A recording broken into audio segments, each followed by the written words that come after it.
Hello everyone. आज हम लोग आईवीएफ का केस स्टडी 3 सॉल्व करेंगे जैनशप बेस। ठीक है, तो वही अप्रोच पर चलते हैं हम लोग। पहले चलते हैं हम लोग डिस्क्रिप्टिव पे।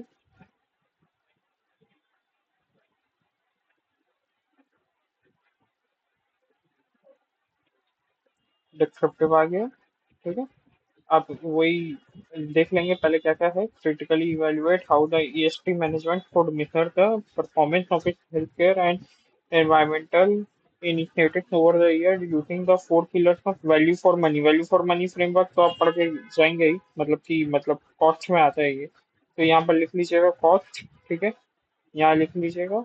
और total taxable income, tax liability, direct tax समझ में आएगी अब आपको देख के।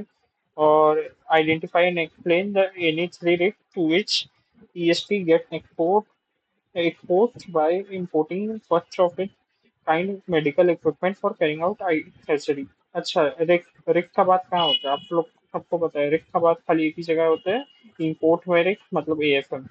तो यहाँ पर लिख लीजिए एएफएम और चालू कर लीजिए। आपको समझ में आ ही रहा है कि मतलब कि हो जाएगा सॉल्व। लॉ वगैरह का उतना है नहीं, तो पहला उसको सॉल्व करना चालू करते हैं। चलिए 3.6 सॉल्व करते हैं। वैल्यू फॉर मनी फ्रेमवर्क पूछ रहा था। रेलेवेंट केस स्टडी पे चलते हैं। यहाँ पर क्या है ना, यहाँ पर आपका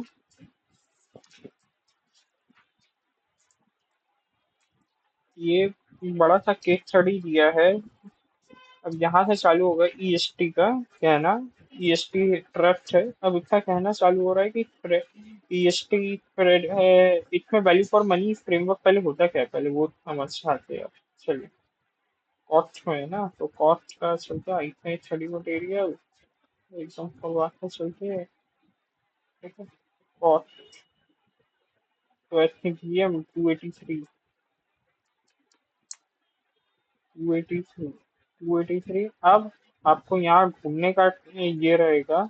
अगर आपको पता नहीं है कहाँ पर है, सिंपल से दिखेगा trust GST non profit organisation है, तो नॉन प्रॉफिट में आ जाएगी 298। तो इससे इंडेक्स पढ़ के जाना एक बार अच्छा होता है। तो अब हम लोग आते हैं यहाँ पर, कहाँ पर है वैल्यू फॉर मनी दे रहा, वैल्यू फॉर मनी फ्रेमवर्क 10.5।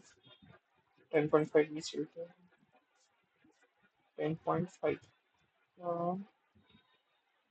कहाँ पर है?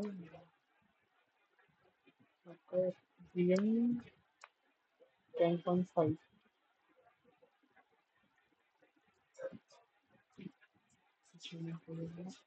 10.5 ऐसा वाली में ऐसा लग रहा था नहीं नहीं, अच्छा। 10.5 रुके पॉज कर। हाँ, तो आप 10.5 में आ गए, पॉज कर दिए तभी टाइम वेस्ट हो। तो 10.5 में देखिए value for money framework. Value for money framework में ये देखिए आपका क्या लिखा हुआ। वैल्यू फॉर मनी फ्रेमवर्क क्या होता है? Economy, efficiency, effectiveness. ये तो आप पढ़े ही हुए। इफेक्टिवनेस मतलब होता है कि आपका output, whether the organization has achieve desired mission and mission objective वगैरह। एफिशिएंसी मतलब होता है कि इनपुट और आउटपुट रेशियो होता है कि कितना इनपुट आप दे रहे हैं। एक आउटपुट प्रोड्यूस करने के लिए मिनिमम इनपुट होना, मैक्सिमम आउटपुट होना चाहिए विद गिवन मिनिमम इनपुट, ऐसा होना चाहिए। इकोनॉमी मतलब होना चाहिए कि कॉस्ट कम करना है, क्वालिटी और quantity are available at the lowest cost. ठीक है, अब दो ई और ऐड हो चुका है, इक्विटी और एथिक्स। इक्विटी मतलब होता है कि आप स्पेंड फेयरली करें, और एथिक्स मतलब होता है कि स्पेंड प्रॉपरली करें। ठीक है, अब इसका बेसिस है हम लोग सॉल्व करते हैं। ठीक है, चलिए, बस इसका मीनिंग आपको पता होना चाहिए कौन क्या होता है।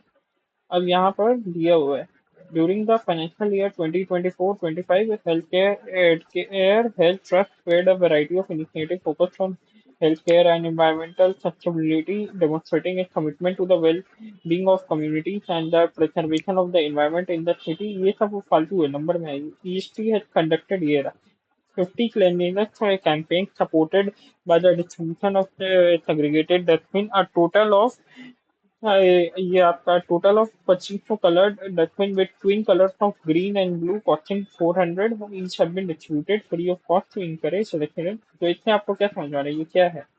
ये है आपका इकोनॉमी। डस्टबिन वगैरह लगा रहे हैं कि कॉस्ट कम हो मेरा, और कि मतलब कि क्वालिटी बढ़े, क्वांटिटी बढ़े, ये सब। तो ये कि this initiative have made waste recycling easier while. तो ये आपका इकोनॉमी हुआ ना, कि आपका वेस्ट रिसाइकलिंग वगैरह अच्छा हो गया है, ये सब। ये कि नेक्स्ट वाला क्या है? Tree plantation drive were conducted in 3 cities, planting of 12,000 trees at a well-managed cost of trust spent 5 lakhs on the purchase of the sampling. The trust also conducted organized awareness drive spending 3 lakh on various programs aimed at educating the local community on waste management. ये सब economy है, आपका economy चल रहा है। आप ये पूरा छाप दीजिएगा कि इकोनॉमी है, इकोनॉमी है, इकोनॉमी है। फिर है ये during the 2024-25 trust purchase in solar panels and lighting system in hospital, reduce installation cost। जहाँ जहाँ कॉस्ट कम हो रहा है वो तो आपको पता ही है, इकोनॉमी है। तो आगे बढ़िए, लिख दीजिएगा कि इकोनॉमी, एफिशिएंसी, इफेक्टिवनेस, और ये पूरा उतार दीजिएगा, समझे? पूरा उतारना है आपको खाली। अब यहाँ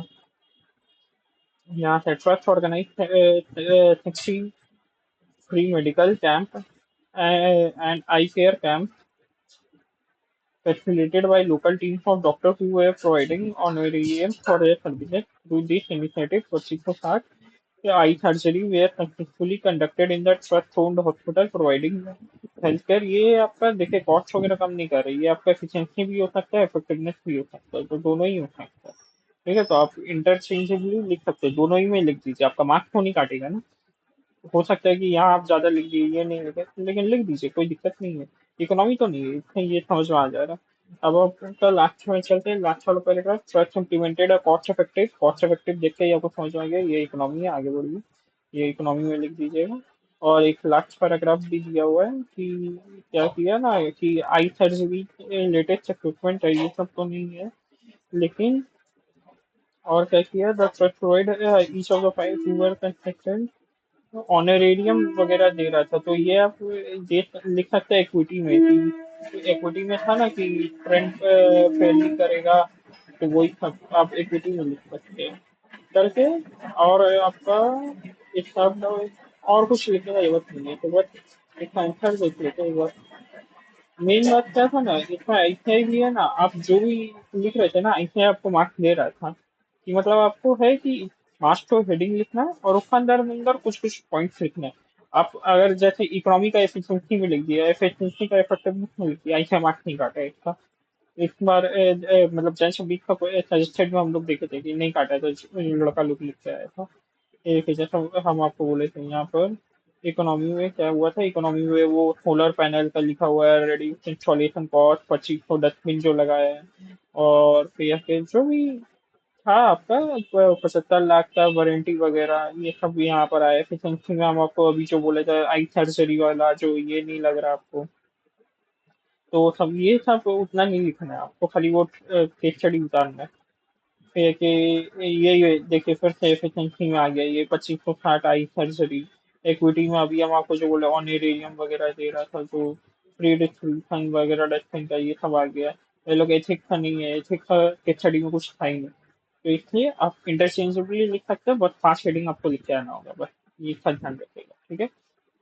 चलिए 3.6 खत्म होता है, अब 3.7 में बढ़ते हैं। रिकॉर्ड हो रहा है ना? हम्म, हम्म, ठीक है, 3.7 में बढ़ते हैं। क्या है, total tax income and taxability for. अब टैक्स इनकम ये सब पूछा है, तो रेलेवेंट में आना होगा, ये रहा। ये देखिए टेबल दिया है, टेबल में ही देखिए, बाकी जो कहीं पर भी दिया हो वो समझ देखिए। तो बहुत लड़के लोग क्या गलती किए थे ना, कि यहाँ पर भी केस स्टडी में है ना, ऐसे का भी गलती है भाई, कि यहाँ पर भी दिया हो थोड़ा डेटा वगैरह, तो बहुत जन यहाँ का ले लिया था डेटा अपना सम कैलकुलेट करने में, लेकिन नहीं लेना था, खाली यही लेना था। तो अब इससे ये ट्रस्ट का टैक्स कैलकुलेट करना है। ट्रस्ट का आप लोग टॉपिक पढ़ के आए होंगे डायरेक्ट टैक्स में, कि ट्रस्ट का कैसे टैक्स कैलकुलेट होता है। नहीं है तो जैसे कि मेरा तो बीबी सर का बुक है, उसमें एग्जैक्टली ये सेम है, एग्जैक्टली नंबर अलग है लेकिन एग्जैक्ट सेम सेम है। स्टेट गवर्नमेंट ग्रांट वगैरह आता है तो उसमें तो है। आप जिनका भी बुक पढ़िएगा ऐसा देख लीजिएगा कि गवर्नमेंट ग्रांट कहाँ आ रहा हो, वहां से देख सकते हैं। तो चलिए चालू करते हैं। यहाँ पर गवर्नमेंट ग्रांट मिला 40 लाख का, voluntary contribution receive for not forming part of the corpus including foreign contribution, voluntary contribution मिला है। और फिर आके ये भी not forming part of the corpus है। नेम है, address and pan not available, मतलब ये एनोनिमस डोनेशन की तरह हो गया। ठीक है।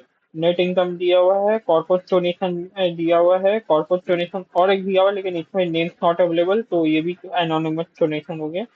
और amount applied for the trust, तो आप क्या करिएगा, आंसर के साथ दिखा दीजिए, ज्यादा आसान होगा।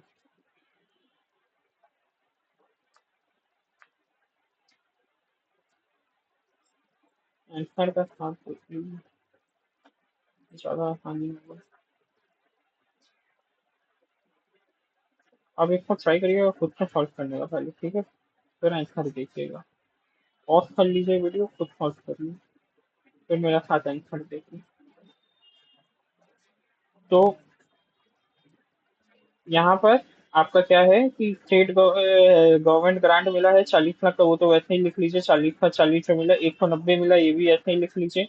ये वाला तो एनोनिमस में है तो इसका कैलकुलेशन करना होगा। ये वाला नेट इनकम जो मिला है 8 वैसे लिख लीजिए, तो 40, 190 और 8 हम लोग वैसे ही लिख लिए। यहाँ पर कुछ ये करते हैं, ये ऐसे लिख लीजिए, ये ऐसे लिख लीजिए, ये ऐसे लिख लीजिए, ये ऐसे लिख लीजिए। इसका कैलकुलेट करना होगा, इसका कैलकुलेट करना होगा। नहीं, कॉर्पस है ना, इसका तो आएगा ही नहीं, ये तो टोटल इनकम में आता ही नहीं है, ये तो आएगा ही नहीं। तो ये और ये कैलकुलेट करना होगा, 15 और 2 17 हो गया। ठीक है, इसका अभी कैलकुलेशन करना होगा। तो आप टोटल डोनेशन कितना मिला, हमको टोटल डोनेशन लेना होता है। स्टेट गवर्नमेंट ग्रांट नहीं आता टोटल डोनेशन में, वहां पर लिखा हुआ है स्पेसिफिकली, आप अगर बुक में देखेंगे नहीं आता है। तो 190 लेंगे, 15 लेंगे और 2 लेंगे, कॉर्पस भी लेंगे 10। तो कितना हो गया, 190, 200 और 15 और 217। नेट इनकम वगैरह तो हम लोग लेते नहीं है, टोटल डोनेशन ले रहे हैं हम लोग, तो वो नहीं लेंगे। तो 217 हो गया, 217 का 5% करेंगे, कितना आएगा। ये देखिए 217 क्या लिया, 190, 17 और 10, तो उसका 5% 10.85। तो 10.85, तो 17 माइनस 10.85 करेंगे, कितना आएगा, 6.15। तो 10.85 तो आप ऊपर ले लीजिएगा। ठीक है, 238 प्लस 10.85, 248.85। अब इसमें 15% एलिजिबल है, ये है एक्सेम्पशन, वो माइनस कर दीजिए। और टोटल अप्लाइड कितना था, 213। तो 213 यहाँ लिख लीजिए। देखिए नेगेटिव आ रहा है, नेगेटिव तो हम लोग लेते नहीं है, तो पूरा अप्लाइड हो चुका है, मतलब ठीक है। बाकी कितना बचा था, 6.15 बचा हुआ था, 6.15, तो 6.15 हम लोग लेंगे। इसका 30% 115 डीबीआई में टैक्स लगता है, 115 डीबीआई में 30% टैक्स दे दिए। HPC @ 4%, आ गया फाइनल अमाउंट, खत्म हो गया। यही सेम था, बस आपको पता रहना चाहिए कि बुक में है ये वाला काम। अब डीटी का एग्जाम दे के आएंगे, आपको पता रहेगा ऑफ कोर्स। अब अगला में बढ़ते हैं, लास्ट क्वेश्चन। ये हो गया, ये हो गया,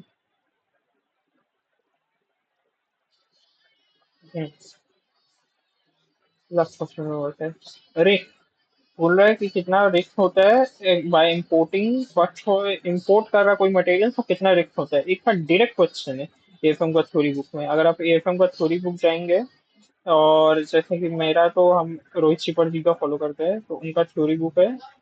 रिस्क वाला कौन सा चैप्टर होगा, risk management. Risk management chapter में जाइए, रिस्क मैनेजमेंट, ये कितना पेज नंबर है, 9।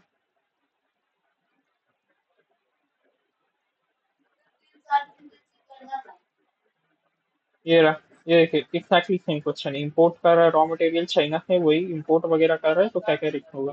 तो यही आपको लिख के आना, करेंसी होगा, पॉलिटिकल होगा, मार्केट होगा, रेगुलेटरी होगा, इंटरेस्ट रेट रिस्क लिखना से बहुत कुछ रिस्क होता है। लिख के आइएगा, खत्म हो गया।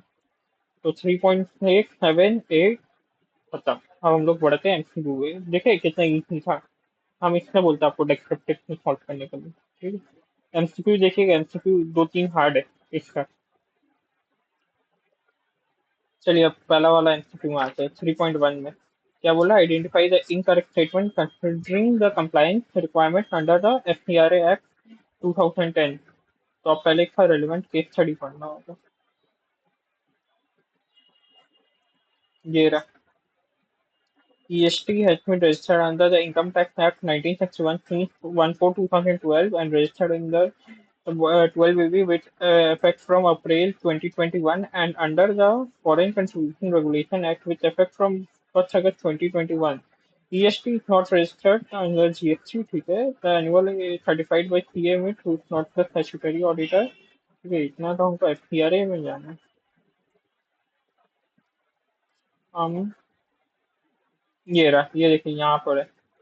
The trust convened a meeting to deliberate on the implications of recent amendments to the FCRA Act and rules and the income tax to evaluate the applicability of the provision of the trust. The meeting was attended by they sought information from recent amendments to FCRA.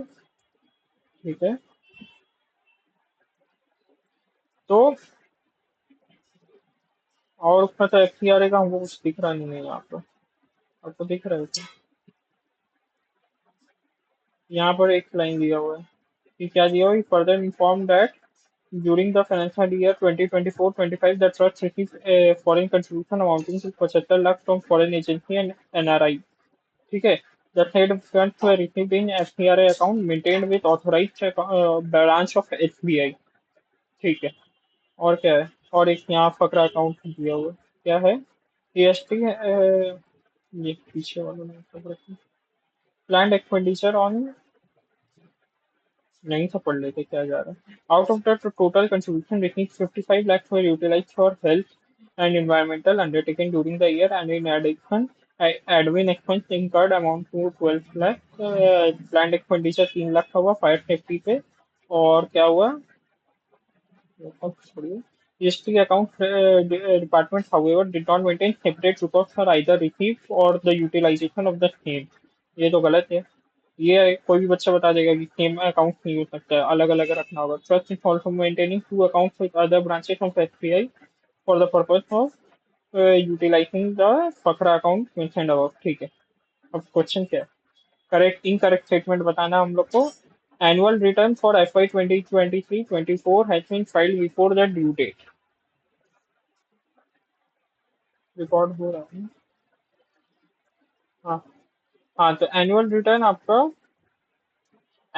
का क्या है, annual return का यहाँ पर कब file हुआ था, यहाँ पर एनुअल रिटर्न फाइल हुआ था, ये देखिए, for the finance annual return in FT4 certified by CO not for the financial year ending 31 March 2024 was filed on 15 जनवरी 2025। हम लोग आते हैं, ये आपको FCRA चैप्टर में मिलेगा लॉ का, आपको तो पता ही है। तो हम लोग लॉ का केस स्टडी में आते हैं, यहाँ पर ही तो है, हाँ। अब लॉ चलते हैं, लॉ 236, इसमें FCRA 267। अब आपको ये थोड़ा तो इंडेक्स पढ़ के आप जाइएगा ही, तो आपको पता ही है, जैसे कि शुरुआत में खाली इंट्रोडक्शन वगैरह है, नीचे में आपका कौन ले सकता है कौन नहीं ले सकता है वैसा है, फिर कि ये पेनल्टी वगैरह है थोड़ा। तो हमको रिलेवेंट केस स्टडी में आना है आपका। आपको यहाँ पर एनुअल रिटर्न का देखना था ना, एनुअल रिटर्न, एनुअल रिटर्न, ये देखिए, एक तो ये काम आ जाएगा हम लोग का 2.28 में और 2.29 में, यहाँ पर ही मिल जाएगा हम लोग को, मेंटेनेंस ऑफ अकाउंट्स वगैरह सब कुछ यहीं पर है, तो हम लोग यहीं पर चलते हैं। हाँ, तो हम लोग चलते हैं 2.28 में, 2.28, 2.28, मेरा तो ये होगा। आप निकाल लीजिए फकरा का 2.28, हम पॉज करके निकाल लेते हैं, ठीक है, टाइम वेस्ट हुई। हाँ, मैंने निकाल लिया, आप लोगों ने निकाल लिया होगा, मैंने भी निकाल लिया। तो देखिए, फकरा का यहाँ पर क्या बोल रहा है, every person who has been granted certificate of prior permission under section 12 shall receive foreign contribution only in FCRA account. FCRA account shall open for the purpose of foreign contribution of the state bank of India new Delhi. हम लोग का कहाँ था, state bank of India new Delhi में था। ठीक है, तो ये तो राइट हो गया हम लोग का पहला, हम लोग को इनकरेक्ट देखना था। अब हम लोग को क्या बोल रहा है, पहले एक और था मेंटेनेंस ऑफ अकाउंट था ना कि सेपरेट मेंटेन करना होगा। तो यहाँ पर देखिए जैसे कि लिखा हुआ every person who has granted a certificate or given approval under shall maintain an account of foreign contribution received by him, और कितना वो यूटिलाइज कर रहा है, दोनों अलग अलग मेंटेन वो लोग नहीं कर रहे, तो ये गलत हो गया। यहाँ पर कौन सा ऑप्शन गलत हो गया फिर? हाँ, ये रहा। हाँ तो प्रॉपरली मेंटेन एज पर नहीं, ये गलत हो गया, थ्री गलत हो गया।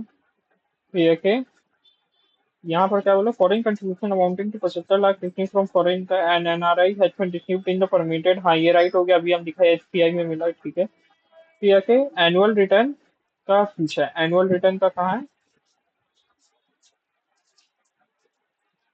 एनुअल रिटर्न का ये रहा, एवरी पर्सन हु रिसीव, वही 2.29 में ये every person who receive foreign contribution under the act shall submit a signed or digitally signed report in electronic form with scanned copies of income and expenditure and a payment account for beginning on the first day of April within 9 months of the close of the financial year. तो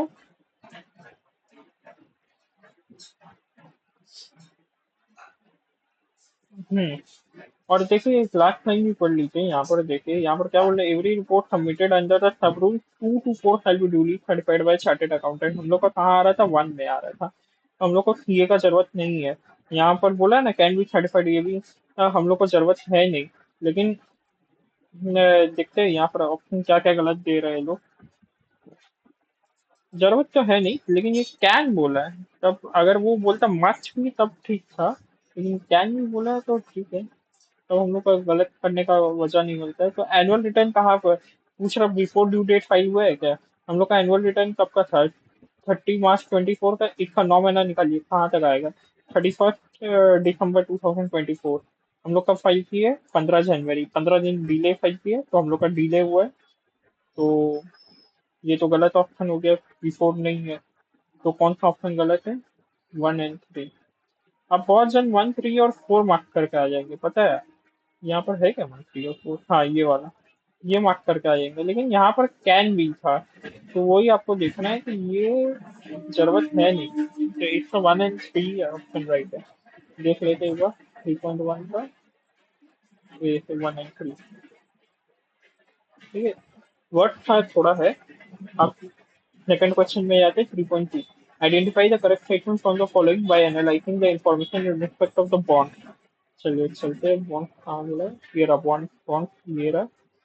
क्या बोल रहा है, bond one का maturity year 2 है, bond to का 5 है, bond three का 6 है, कूपन रेट ये लोग का दिया हुआ 876, यील्ड टू मेच्योरिटी दिया हुआ, currently trading at premium discount discount discount.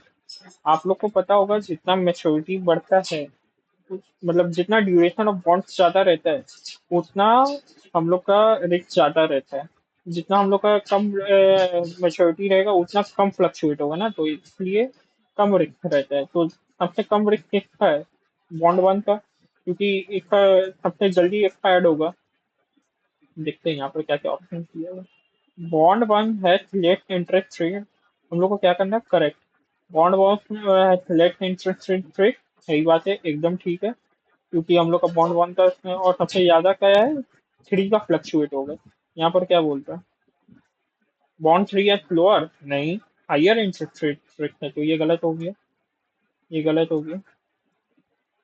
Price of bond two will increase over time. अब क्या होता है ना, ये आपका जैसे जैसे जैसे कि ये प्रीमियम पे है, ठीक है आज, और ये लोग दोनों डिस्काउंट पे है, जैसे जैसे है ना हम लोग मेच्योरिटी का तरफ आते हैं ना, तो जो प्रीमियम होता है वो डिस्काउंट का तरफ होता है, और डिस्काउंट जो होता है वो प्रीमियम का तरफ जाते हैं। तो एट द एंड दोनों इक्वल हो जाता है, फेस वैल्यू का वहां पर आ जाता है। तो price of bond two will increase over time, जो एकदम सही है, क्योंकि वो इंक्रीज करेगा, price of bond one will increase decrease over time, एकदम ठीक है, क्योंकि वो आज प्रीमियम था वो डिक्रीज करेगा। तो कौन सा मेरा ऑप्शन गलत हुआ, टू, तो क्या राइट है, 1, 3 एंड 4, 3.2 का बी,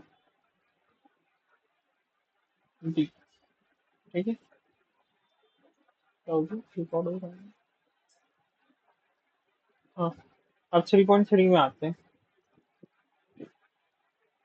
चलिए।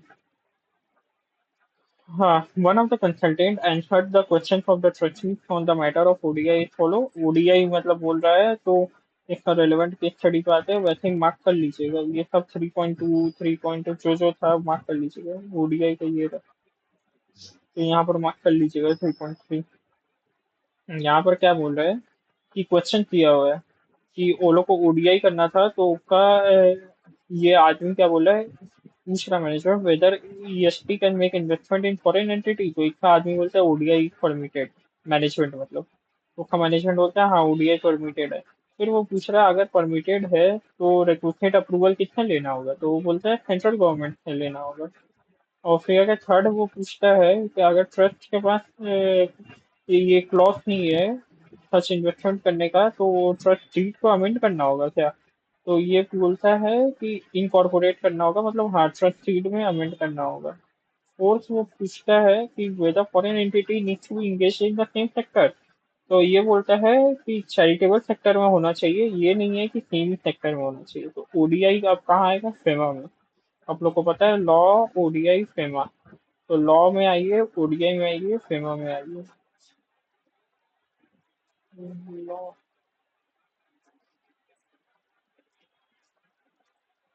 लॉ में चलते हैं। Law law law law law 236,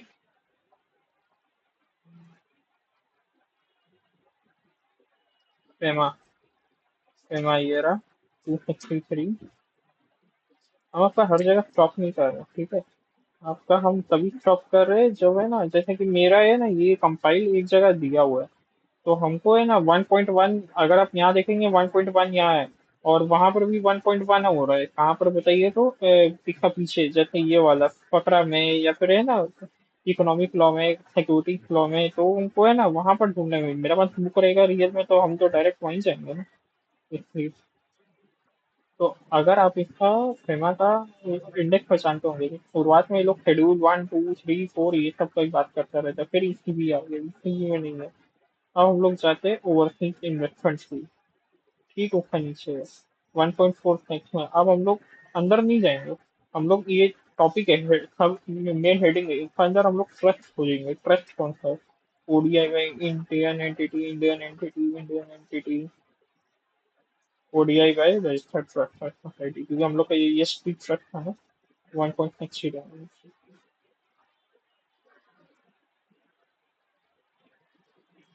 1.6। अभी हम फकरा में है ना, थोड़ा ऊपर जाना होगा। देखिए हम यहाँ पर स्टॉप करेंगे कि आपका टाइम वेस्ट नहीं है, मेरा कंपाइल नहीं हुआ है ना, मतलब ऐसा नहीं है ना। तो भी हम आ ही गए, हम स्टॉप करने 1.5 ये रहा ओडीआई में रजिस्टर्ड ट्रस्ट सोसाइटी। तो पूछ रहा है, बोल रहा है कि ओडीआई कर सकते हैं foreign entity is engaged in the same sector, ठीक है। सेकंड में क्या बोल रहा है कि हम लोग का कौन सा गलत होते यार, हम लोग मार्क करते जाते। ये वाला गलत हो गया, क्योंकि वो बोला था चैरिटेबल में होना चाहिए, सेम सेक्टर नहीं भी होने से चलेगा, ये गलत हो गया। हम लोग को करेक्ट करना है कि इनकरेक्ट करना है, ये पक्का दिखेगा, करेक्ट बोला है, ठीक है। तो ये गलत हो गया। फिर आगे ये ठीक हो गया कि ओडीआई परमिट है, वहां पर लिखा हुआ सेंट्रल गवर्नमेंट का अप्रूवल चाहिए क्या, देखते हैं क्या कुछ लिखा है क्या। हम यहाँ पर एक तरफ prior approval of RBI required, reserve bank, तो ये भी गलत हो गया। सेंट्रल गवर्नमेंट का नहीं चाहिए, आरबीआई का चाहिए। Need to incorporate clause in the trustee, ये वाला देख लेते हैं कुछ है क्या। ऐसा केस में भी थोड़ी एटलीस्ट 3 इयर्स ये सब काम करनी है, जो काम कर अप्रूवल एक तरह का trust seed in the case of trust and MOA or rule file of in the style permit of propose छोड़िए, तो हाँ करना होगा। तो क्या क्या का राइट हो गया, 1 और 3 मेरा राइट हो गया। 3.3 का बी, 3.3 का बी, समझ गए। अगला में आते हैं 3.4। ये जीएसटी का पूछा है, ठीक है। तो इस ट्रस्ट का जीएसटी का चार्ट निकाल लीजिएगा, आप आपके पास जो भी होगा। इसके लिए मेन चार्ट जरूरत पड़ेगा भी नहीं, क्योंकि आप पढ़ के जाएंगे। एग्जाम्पशन का चैप्टर में composite participation fee charge by the trust for residential yoga और meditation camp focusing on the promotion of wellness and spirituality and including boarding and lodging from CGS. GST हम लोग को क्या करना है, इनकरेक्ट फाइंड आउट करना है इसमें, ठीक है। ये एकदम सही है, क्योंकि योगा और मेडिटेशन कैंप ये सब वेलनेस एंड स्पिरिचुअलिटी के लिए होता है, तो एक्सेंट होता है ये आपका ट्रस्ट का, वहां पर लिखा ही होगा, अगर आपको देखना है दिखा दे, कोई दिक्कत नहीं है। जितना आता है वो क्या है, 10 सेकंड आगे बढ़ा दीजिए। जीएसटी वो जन तो नहीं भी जाएगा ना, इसमें उन लोग के लिए दिखा रहे हैं। हाँ, अपना विशाल भट्टड़ का चार्ट बुक में दिखा रहे हैं, हमको वहीं से समझ में आता है। इसेंशियल्स का चैप्टर नहीं चलेंगे। एक्चुअली एक चैरिटेबल एंड रिलीजियस सेक्टर में रिलीजियस एंड स्पिरिचुअलिटी योगा ये सब एग्जाम्पल है, ठीक है, एग्जाम्पल है, ठीक है। तो अच्छा, आ गया। जी।